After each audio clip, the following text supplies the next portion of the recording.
warahmatullahi wabarakatuh. Bersama saya Dita Ayu Arimbi yang beberapa menit ke depan akan memaparkan materi tentang konsep dasar ilmu ekonomi. Jadi, ekonomi berasal dari bahasa Yunani yang terdiri dari dua kata, yaitu oikos yang artinya rumah dan nomos yang artinya aturan. Jadi, secara garis besar ekonomi adalah aturan atau manajemen rumah tangga. Selanjutnya kita membahas tentang pengertian ilmu ekonomi menurut para ahli. Yang pertama yaitu menurut Richard. Menurut Richard, ilmu ekonomi adalah ilmu yang mempelajari pemanfaatan sumber daya yang langka untuk memenuhi keinginan manusia yang tak terbatas. Yang kedua yaitu menurut Menkyu. Menurut Menkyu, ilmu ekonomi adalah studi tentang cara masyarakat mengolah sumber-sumber daya yang langka. Jadi, kesimpulan dari ilmu ekonomi adalah ilmu yang mempelajari tentang usaha-usaha masyarakat.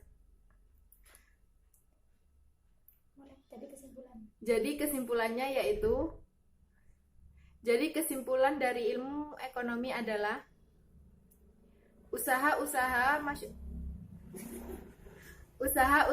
manusia dalam memenuhi kebutuhannya yang tidak terbatas dengan sumber daya yang terbatas atau langka. Selanjutnya yaitu pembagian ilmu ekonomi. Ilmu ekonomi dibedakan atas tiga dasar. Ilmu ekonomi dibedakan menjadi tiga kelompok dasar. Yang pertama yaitu ekonomi deskriptif, yang kedua teori ekonomi, dan yang ketiga ekonomi terapan. Teori ekonomi sendiri dibagi menjadi dua, yaitu ekonomi makro dan ekonomi mikro. Yang pertama yaitu ekonomi deskriptif. Ekonomi deskriptif adalah keadaan perekonomian yang sebenarnya terjadi di masyarakat. Contohnya yaitu jumlah pengangguran yang ada di Indonesia. Selanjutnya yaitu teori ekonomi. Teori ekonomi adalah kumpulan asas dan hukum ekonomi yang digunakan sebagai dasar untuk melaksanakan kebijakan ekonomi. Teori ekonomi dibagi menjadi dua.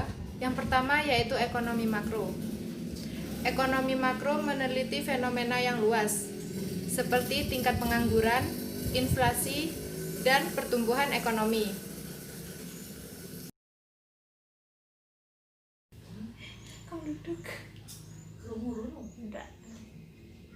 Yang kedua yaitu ekonomi mikro.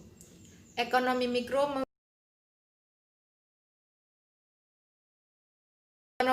mempelajari perilaku individu dan perusahaan dalam membuat keputusan untuk mengelola sumber daya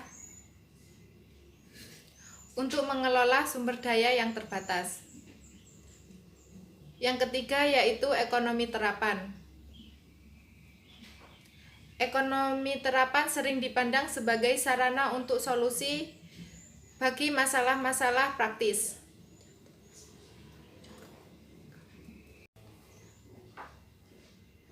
Selanjutnya yaitu prinsip, kegiatan, motif, dan politik ekonomi. Yang pertama, prinsip ekonomi. Prinsip ekonomi adalah dasar berpikir untuk mencapai tujuan tertentu dengan pengorbanan sekecil mungkin. Yang kedua, kegiatan ekonomi. Kegiatan ekonomi adalah setiap langkah yang dilakukan manusia untuk memenuhi kebutuhan hidupnya, yaitu konsumsi, produksi, dan distribusi. Konsumsi adalah menghabiskan atau mengurangi nilai guna pada suatu barang atau jasa. Produksi adalah menambah nilai guna pada suatu barang dan jasa. Sedangkan distribusi adalah menyalurkan barang dan jasa kepada tangan konsumen. Selanjutnya, motif ekonomi. Motif ekonomi adalah daya yang menggerakkan orang untuk melakukan suatu tindakan ekonomi. Yang terakhir, politik ekonomi. Politik ekonomi adalah paket tindakan untuk memperbaiki perekonomian yang bertujuan untuk meningkatkan kemakmuran seluruh rakyat. Selanjutnya yaitu mengenai kebutuhan yang tidak terbatas. Kebutuhan dapat dikelompokkan ke dalam beberapa jenis. Yang pertama yaitu berdasarkan intensitasnya. Berdasarkan intensitasnya, kebutuhan dibagi menjadi 3, yaitu kebutuhan primer, kebutuhan sekunder, dan kebutuhan tersier. Yang pertama yaitu kebutuhan primer. Kebutuhan primer adalah kebutuhan primer yaitu kebutuhan yang harus dipenuhi demi kelangsungan hidup. Contohnya yaitu makan, pakaian, dan tempat tinggal. Yang kedua yaitu kebutuhan sekunder.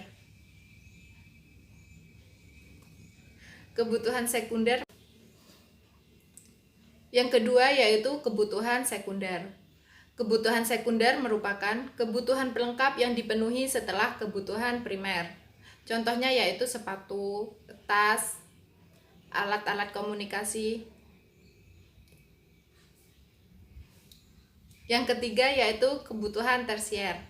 Kebutuhan tersier merupakan kebutuhan mewah yang dipenuhi setelah kebutuhan primer dan sekunder terpenuhi. Contohnya mobil mewah, perhiasan, villa mewah. Yang kedua, berdasarkan subjek yang membutuhkannya. Berdasarkan subjek yang membutuhkannya, kebutuhan dibagi menjadi 2, kebutuhan individu dan kebutuhan umum. Kebutuhan individu merupakan kebutuhan yang berhubungan dengan berbagai individu yang berbeda.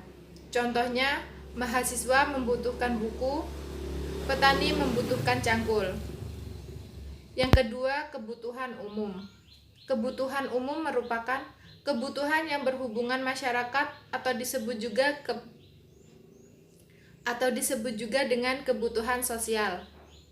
Contohnya yaitu jalan raya dan jaringan listrik.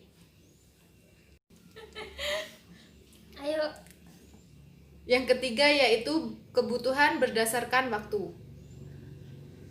Berdasarkan waktu, kebutuhan dibagi menjadi 2, yaitu kebutuhan sekarang dan kebutuhan masa yang akan datang.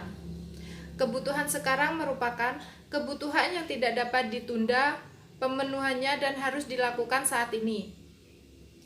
Contohnya yaitu orang yang sedang sakit harus segera dibawa ke rumah sakit. Dan yang kedua yaitu kebutuhan masa mendatang.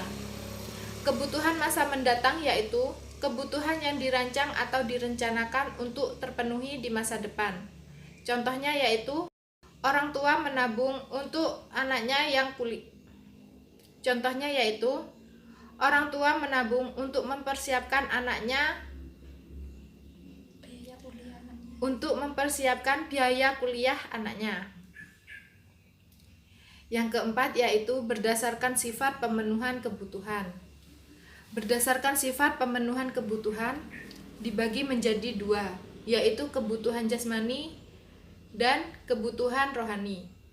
Kebutuhan jasmani adalah kebutuhan yang berhubungan dengan tubuh manusia. Contohnya yaitu makanan dan obat-obatan. Sedangkan kebutuhan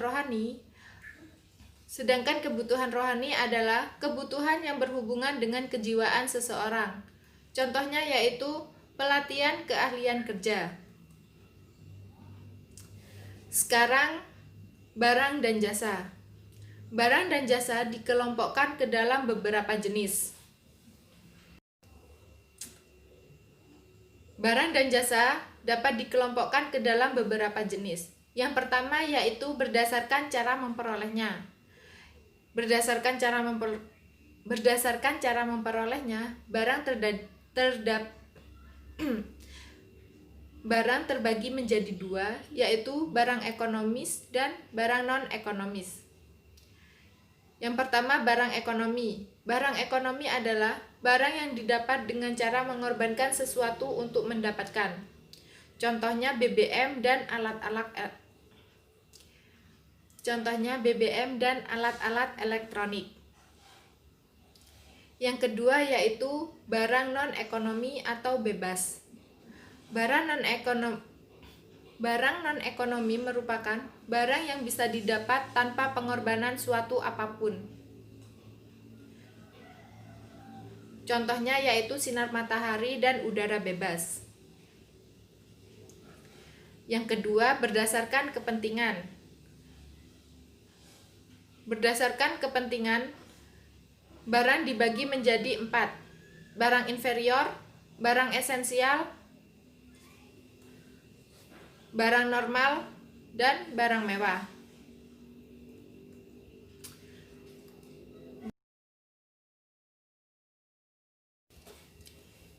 Yang pertama yaitu barang inferior. Barang inferior merupakan barang yang pemakaiannya ditambah Barang inferior adalah barang yang pemakaiannya ditambah ke lebih bagus jika pendapatan bertambah. Contohnya yaitu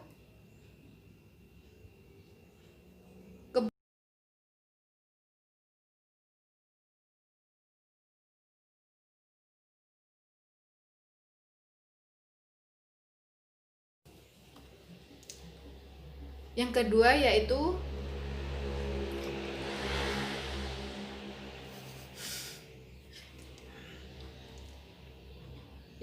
yaitu barang esensial. Barang esensial merupakan barang yang sangat diperlukan untuk memenuhi kebutuhan dan permintaannya tidak signifikan dipengaruhi oleh tingkat pendapatan. Selanjutnya, barang normal. Barang normal adalah barang yang permintaannya bertambah saat pendapatan meningkat dan sebaliknya. Jika pendapatan menurun, maka permintaan berkurang. Dan yang terakhir, barang mewah. Barang mewah merupakan barang berharga mahal dan dapat menaikkan status sosial penggunanya. Contohnya yaitu mobil mewah. Yang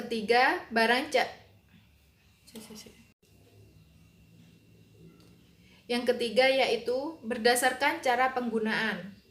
Berdasarkan cara penggunaan, barang dibagi menjadi 2, yaitu barang pribadi dan barang publik. Barang pribadi yaitu barang yang dimiliki dan digunakan oleh individu atau perorangan. Contohnya yaitu pakaian. Dan yang kedua, barang publik. Barang publik merupakan barang yang digunakan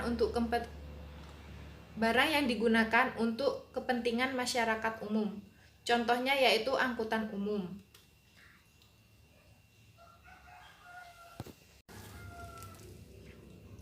Yang keempat yaitu berdasarkan hubungan pemakaian. Berdasarkan hubungan pemakaian, barang dibagi menjadi 2, yaitu barang substitusi dan barang komplementer. Barang substitusi yaitu barang yang dapat menggantikan barang lainnya. Contohnya, beras digantikan jagung dan dapat digantikan juga dengan singkong. Yang kedua, barang komplementer. Barang komplementer merupakan barang yang kegunaannya bertambah jika digunakan bersama dengan barang lainnya. Contohnya yaitu sepatu digunakan bersamaan dengan kaos kaki. Yang kelima yaitu berdasarkan pengolahan. Berdasarkan pengolahan, barang dibagi menjadi 3, yaitu barang mentah, barang setengah jadi, dan barang jadi. Barang mentah yaitu barang yang belum mengalami pengolahan sama sekali. Contohnya yaitu kapas. Dan yang kedua, barang setengah jadi. Barang setengah jadi yaitu barang yang telah diproses tetapi belum dapat dipakai. Contohnya yaitu benang. Dan yang terakhir yaitu barang jadi.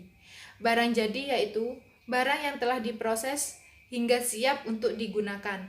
Contohnya yaitu baju atau pakaian. Yang keenam, berdasarkan bentuk dan sifat. Berdasarkan bentuk dan sifat, barang dibagi menjadi 2, yaitu barang tetap dan barang bergerak. Yang pertama, barang tetap. Barang tetap adalah barang yang bersifat tetap dan tahan lama. Contohnya yaitu mesin pabrik. Dan yang terakhir, barang bergerak. Barang bergerak yaitu barang yang bersifat tetap dan masa pemakaiannya pendek. Contohnya yaitu bahan bakar. Sekian pemaparan materi hari ini, saya akhiri. Sekian pemaparan materi kali ini. Kurang lebihnya mohon maaf. Saya akhiri. Wassalamualaikum warahmatullahi wabarakatuh.